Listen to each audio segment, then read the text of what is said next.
Damai sejahtera Allah yang melampaui segala akal, itulah yang memelihara hati dan pikiran saudara sekalian dalam Kristus Yesus Tuhan kita. Amin. Shalom anak-anakku sekolah minggu. Kita bertemu lagi dalam ibadah minggu online 11 Oktober 2020. Firman Tuhan dari Injil Lukas pasal 9 ayat 28 sampai dengan 36. Yesus dimuliakan di atas gunung. Kira-kira 8 hari sesudah segala pengajaran itu, Yesus membawa Petrus, Yohanes, dan Yakobus lalu naik ke atas gunung untuk berdoa. Ketika ia sedang berdoa, rupa wajahnya berubah dan pakaiannya menjadi putih berkilau-kilauan. Dan tampaklah 2 orang berbicara dengan dia, yaitu Musa dan Elia. Keduanya menampakkan diri dalam kemuliaan dan berbicara tentang tujuan kepergiannya yang akan digenapinya di Yerusalem. Sementara itu, Petrus dan teman-temannya telah tertidur, dan ketika mereka terbangun, mereka melihat Yesus dalam kemuliaannya dan kedua orang yang berdiri di dekatnya itu.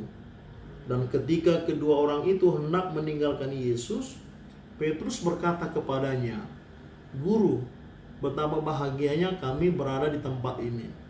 Baiklah, kami dirikan sekarang 3 kemah, 1 untuk engkau, 1 untuk Musa, dan 1 untuk Elia." Tetapi Petrus tidak tahu apa yang dikatakannya itu. Sementara ia berkata demikian, datanglah awan menaungi mereka. Dan ketika mereka masuk ke dalam awan itu, takutlah mereka. Maka terdengarlah suara dari dalam awan itu yang berkata, "Inilah anakku yang kupilih, dengarkanlah dia." Ketika suara itu terdengar, tampaklah Yesus tinggal seorang diri, dan murid-murid itu merahasiakannya. Dan pada masa itu mereka tidak menceritakan kepada siapapun apa yang telah mereka lihat itu. Demikianlah firman Tuhan. Anak-anakku, firman Tuhan pada hari ini menceritakan tentang Yesus yang dimuliakan di atas Gunung Tabor bersama Elia dan Musa. Musa adalah seorang imam, zaman sekarang disebut pendeta dari suku Lewi, pemimpin bangsa Israel. Elia adalah seorang nabi yang bertugas menyampaikan firman Tuhan. Elia tidak mati, dia terangkat ke sorga oleh kereta sorgawi. Ini artinya Yesus adalah nabi juga imam. 3 murid yang mengajak atau yang diajak Yesus ke gunung adalah Petrus, Yakobus, dan Yohanes. Nah, Abang Pendeta mau kasih tahu nih, Gunung Tabor itu masih ada gak? Masih ada di Israel. Abang Pendeta udah dari sana setahun yang lalu. Jadi di puncak gunung itu ketika Yesus dimuliakan, wajahnya berkilau-kilau, putih bercahaya, dibangunlah gereja. Inilah gerejanya. Gereja itu disebut gereja transfigurasi. Transfigurasi artinya kemuliaan, perubahan Yesus menjadi Allah.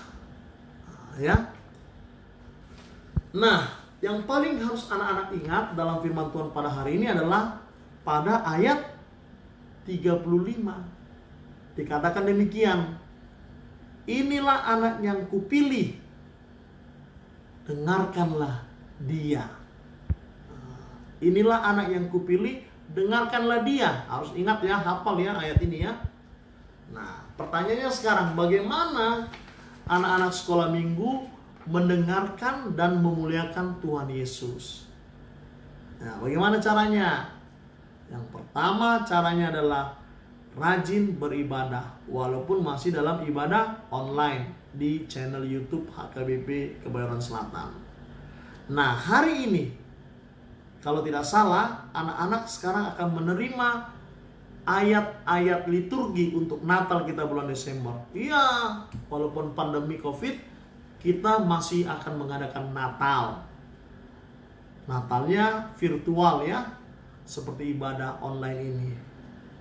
Terima dengan sukacita ayat itu, hafal untuk kemuliaan nama Tuhan. Nah, yang ketiga, anak-anak harus berdoa. Jadi kan 3 orang ini bersama Yesus dan muridnya berdoa di Gunung Tabor.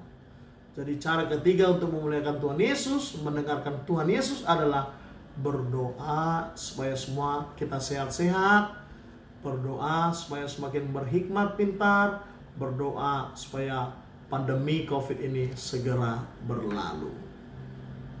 Amin. Kita berdoa. Terima kasih Tuhan, Engkau telah menyampaikan firman kepada anak-anak sekolah minggu, di mana kami akan memuliakan nama Tuhan Yesus seperti kejadian kemuliaan di Gunung Tabor 2000 tahun yang lalu.